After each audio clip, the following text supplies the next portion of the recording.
All right, here we go. What we're doing here is starting a new painting. So what you see here is I've printed out a 1-to-1 of the lionfish, cut it out to use it as a basic stencil, and we're going to spray around the outside of it so that we got something to work with in blocking off and masking off the areas that we'll be painting within. So I'm just taking a neutral gray, about a number 4. I'll be doing this all in the Grisaille grays and then overlaying it with color on top of it. So stick with me on following this. I'll be putting out videos every so often on progress and showing what I'm doing and how I'm doing it. Try to explain the procedures. Right now I'm using my Iwata HBBH. Done a little modifications to it.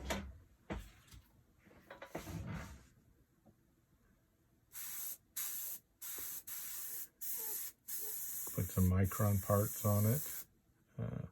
Still has the 0.2 needle in it, but it has the micron innards back in here. But it gives me the MAC valve right on the body itself that I like to work with. Like you said, I'm just doing a slight dusting around all the edges. Some of the lines have been cut out on the internal.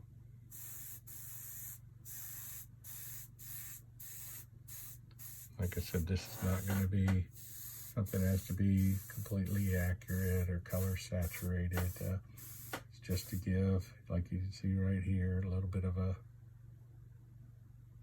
template for me to work within. I want to make sure I got all the edges so that it marks things that I need to pay attention to of where they're located to keep it accurate, or as accurate as possible.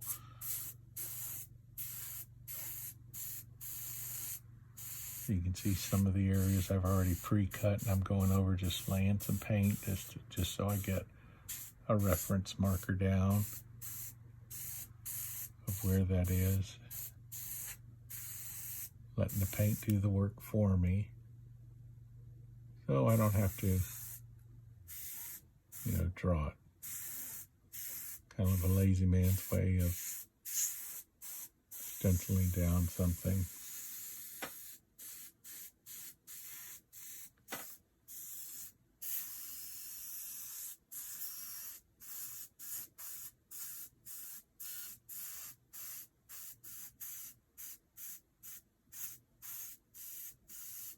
Holding it down with some real strong magnets. I am working on the Blair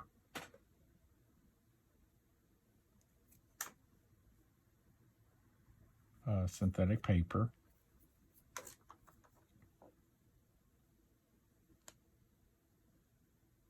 It's been mounted to an MDF board.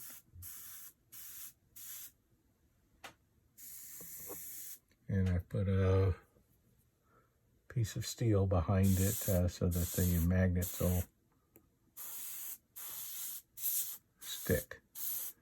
So the MDF board is about 1/8 of an inch thick. So it's just thick enough so that the magnets hold, but not having to work directly on. I get that nice firm surface that I like to work on with the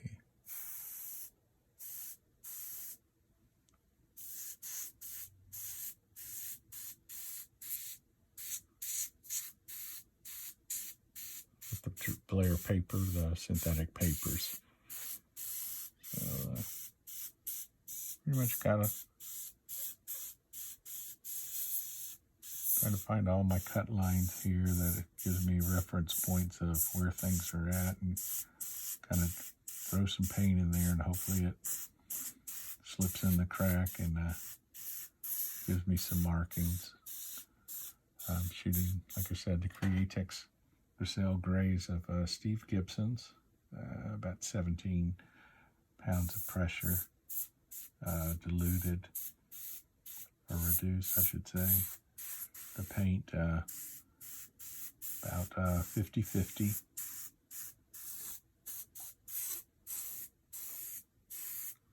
I can always come back later when I'm working the background to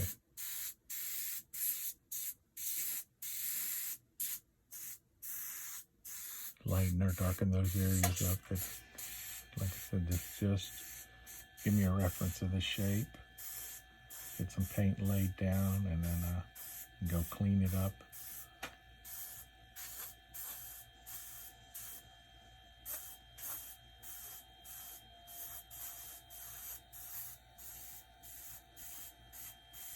Once I get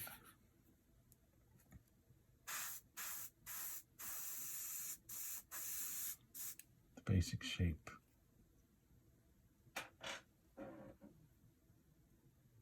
You want to make sure you just an adequate amount of paint around all the edges so you can see what you're doing.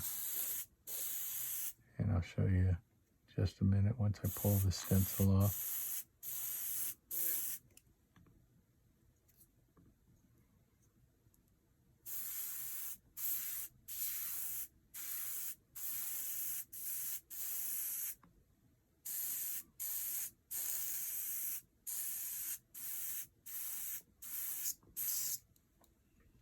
That should do it.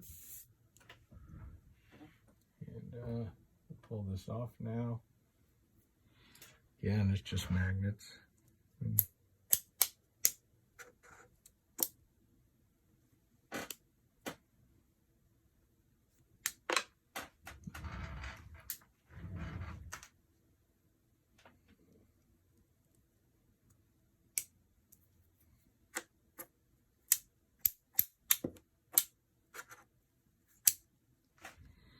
There you go, magnets are off. And then we'll just peel this up. I have a few spots here that using the FBS tapes on to hold it. You can see it's rather fragile. Pull this back, and there you go. I've got enough here. That gives me my marks and some of the things that I need to pay attention to. And then, like I said, if for some reason you see an area that you know, got a little out of shape, or you want to make sure that it's a white, you can go back in and start erasing that area back down. I'll use my little Tombow. Clean up some of these edges, and like right there, kind of got a little wonky.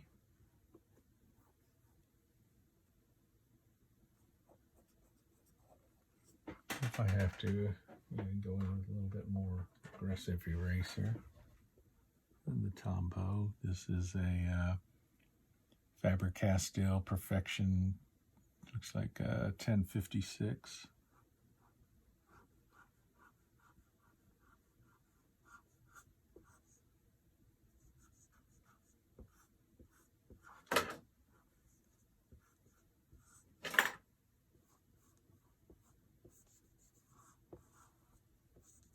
So we're not too concerned about the background right now.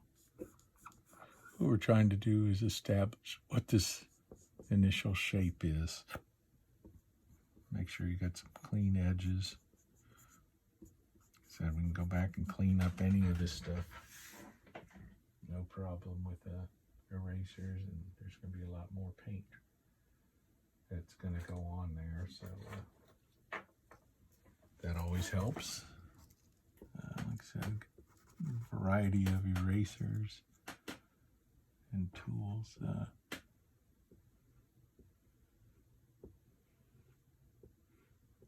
Right here, we've got a little bit of overspray underneath there. Might have to get something with a little more aggression.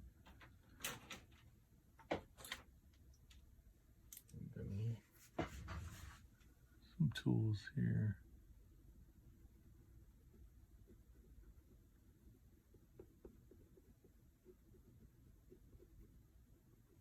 Let's do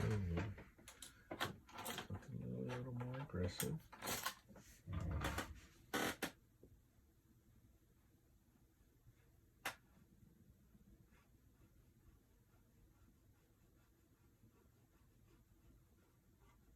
And you got to be careful. This is a Blair paper does erase real well, but let the eraser do the work. You don't really have to rub real hard to get back down to the surface, but you don't want to scrub too hard, especially with the aggressive type erasers, the harder ones, because it will put scratches in the board that'll show up and create a texture whether you like it or want it or not. So, see, that's cleaning up pretty good.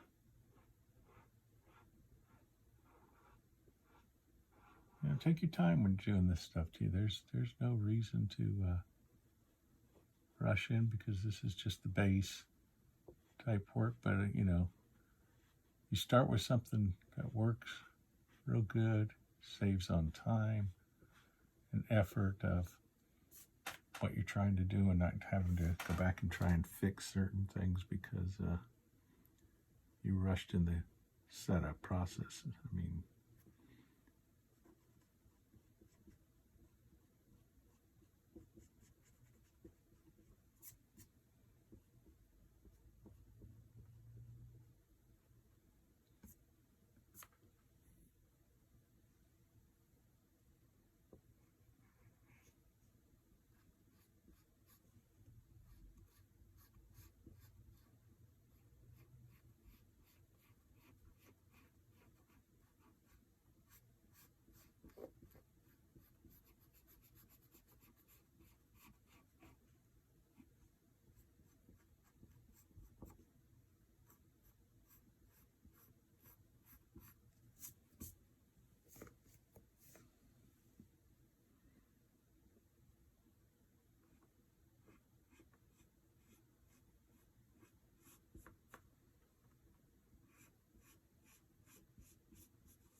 so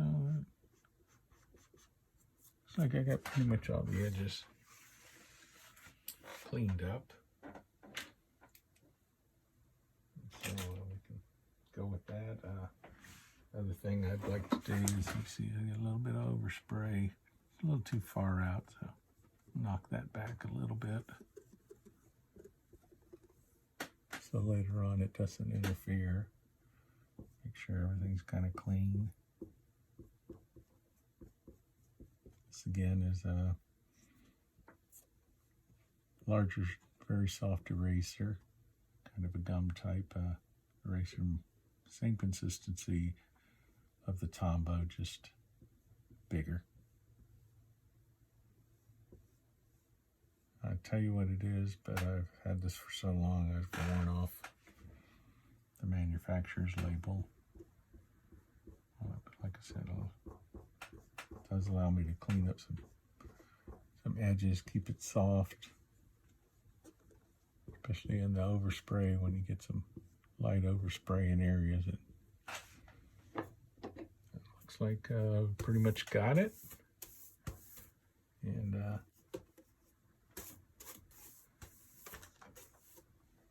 part 1 done.